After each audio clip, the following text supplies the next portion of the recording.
یہ بکواس نہیں ہے. اللہ تعالیٰ کہہ رہے ہیں قرآن بکواس اور بےہودہ نہیں ہے. یہ قول فیصل ہے.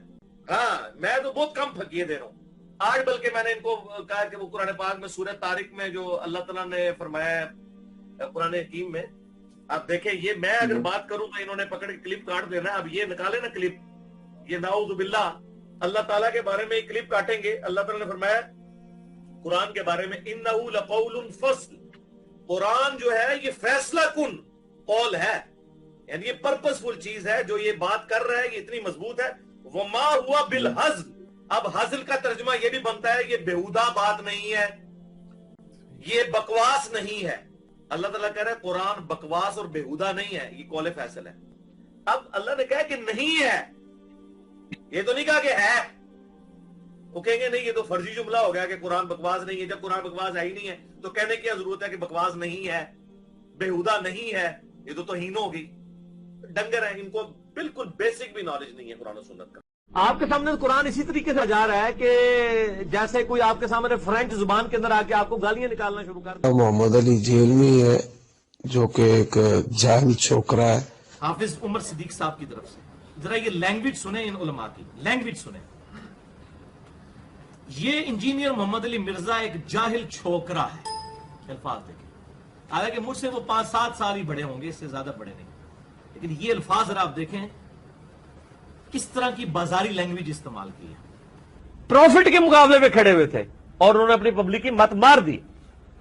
10 یہودی بھی ایسے نہیں تھے جو آپ پہ ایمان لائے ہوں آپ کی مبارک زندگی کے اندر.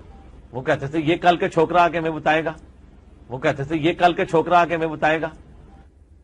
ایک میرا کلپ کاٹا جی چھوکرے کا لفظ استعمال کیا. یہ کوئی نیگیٹو ورڈ ہے؟ ہمارے سب کانٹیننٹ کے معاشرے کے اندر آپ پوچھ کے دیکھ لیں، جو چھوٹی عمر کا جو ینگ بوائے ہے اس کو چھوکرا کہا جاتا ہے. یہ کوئی نیگیٹو ورڈ نہیں. یہ اس طرح کی جب آپ چولے مارتے ہیں نا تو یہ آپ اپنی شکست کا اعلان کرتے ہیں کہ ساڑھے پلے کوئی شے نہیں، جو چولہ ہی سنو ساڑھے کو سناؤ اور چولہ وہ بے عزت.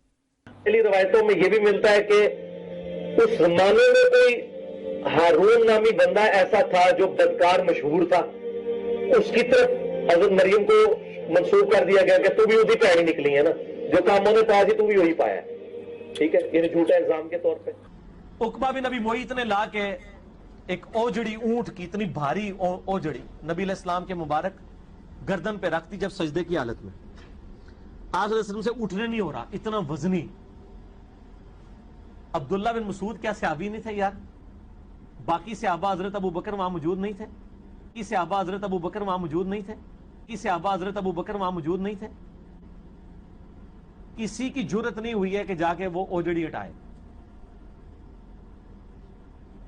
صحابہ نے جا کے حضرت فاطمہ کو کہا کہ یہ اوجڑی ہٹائے، کیونکہ سب کو یہ پتا تھا کہ پھینٹی لگ جائے گی وہاں پہ، کیونکہ سب کو یہ پتا تھا کہ پھینٹی لگ جائے گی وہاں پہ، کیونکہ سب کو یہ پتا تھا کہ پھینٹی لگ جائے گی وہاں پہ. حضرت رکھی کس نے تھی؟ صحیح بخاری میں آتا ہے یہ عقبہ بن ابی معیط نے.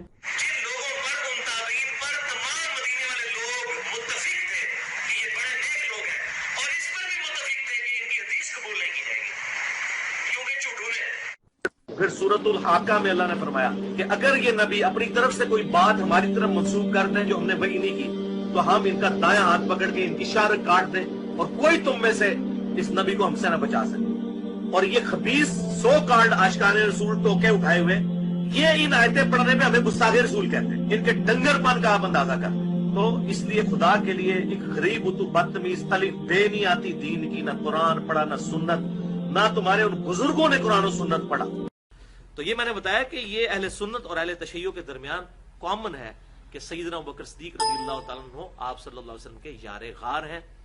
اور اب سیدنا ابوبکر صدیق رضی اللہ تعالیٰ عنہ اس آیت کے تحت آپ صلی اللہ علیہ وسلم کے صحابی ہیں، کیونکہ یہ اس میں کیا الفاظ ہے؟ اذ یقول لصاحبہ، کہ جب وہ اپنے صحابی سے کہتے تھے، ساتھی سے.